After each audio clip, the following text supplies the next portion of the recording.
Va ora in onda Liberamente, variazioni e scorribande con Giovanni Sallusti. Eccomi qua.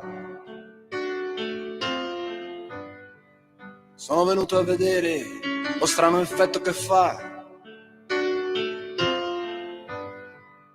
la mia faccia nei vostri occhi e quanta gente ci sta. Buongiorno a tutti e bentornati a Liberamente, variazioni e scorribande qui su Radio Libertà. Allora abbiamo aspettato qualche giorno, abbiamo detto sono giorni di vacanza, di sospensione, magari anche loro hanno i riflessi post-natalizi rallentati, magari anche loro hanno avuto un rigurgito di tradizionalismo e quindi si sono date a buffate e celebrazioni e quindi non si sono ancora alzate dalla poltrona, però stamattina è ora di porsela la domanda. Ma dove diavolo sono le femministe italiane sul caso Cecilia Sala? Cioè, riepiloghiamo un attimo. Oggi ormai emerge chiaramente come la giornalista del Foglio di Cora Media sia stata incarcerata nella prigione di Evin, che è dove vengono incarcerati i dissidenti giudicati pericolosi per l'orrendo regime degli Ayatollah. Non è esattamente un carcere in cui trionfa il pensiero di Cesare Beccaria, immaginiamo, ma comunque è stata incarcerata ormai chiaramente in modo finalizzato a uno scambio con una persona che sta a cuore al regime degli Ayatollah. Cioè il suddetto regime si comporta come una banda di predoni, non come uno Stato di diritto. E questo può sorprendere solo chi non aveva capito la natura del regime teocratico islamista, cioè buona parte dell'intelligenza italiana, europea e occidentale.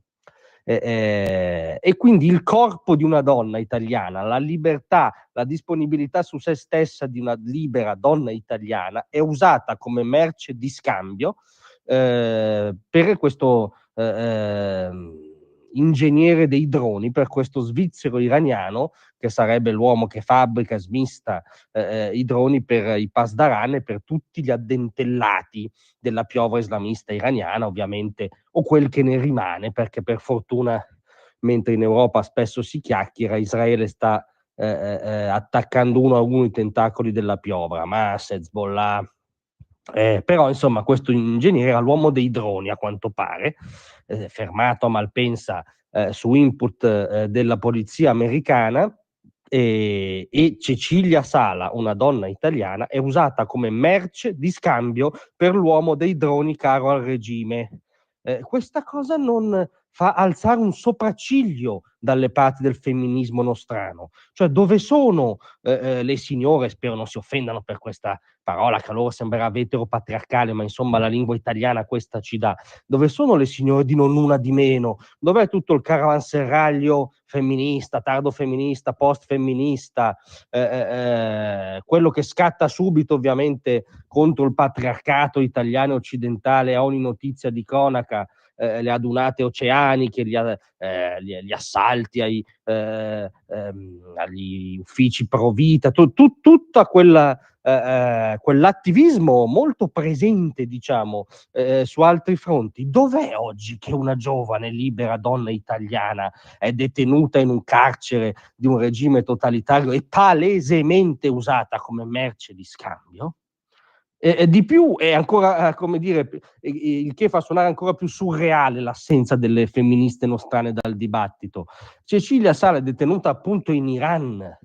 Cioè hanno presente le signore, mi scuso ancora del termine reazionario, che tipo di regime è, che idea della donna ha e che idea del diritto delle donne pratica?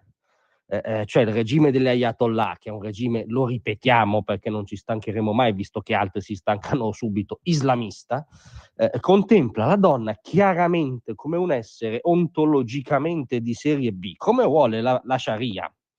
E lo sappiamo che le donne iraniane, se non si mettono il velo, sono arrestate, percosse, gli viene sfracellata la testa, se protestano li sparano addosso, sono perseguitate quotidianamente dalla polizia morale. In Iran esiste una cosa che si chiama polizia morale, quindi Cecilia Sala è nelle grinfie di un regime che ha la polizia morale. Questa cosa non ha ancora turbato alcuna femminista nostrana. Allora io dico, va bene i riflessi post-natalizi rallentati, ma se volete avere ancora un minimo di decoro intellettuale e una vaghissima credibilità, dite una sillaba su Cecilia Sala, oppure piantatela di rompere le palle sul patriarcato che non c'è, alle nostre latitudini non c'è. Grazie a tutti, vi aspetto stasera alle 18. Tra un manifesto e lo specchio.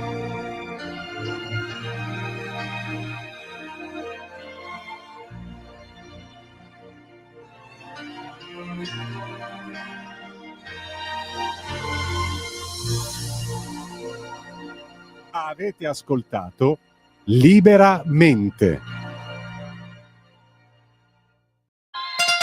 Festa sarà se dentro il nostro cuore lo spirito del Natale terremo vivo con l'amore. Buon Natale, buone feste!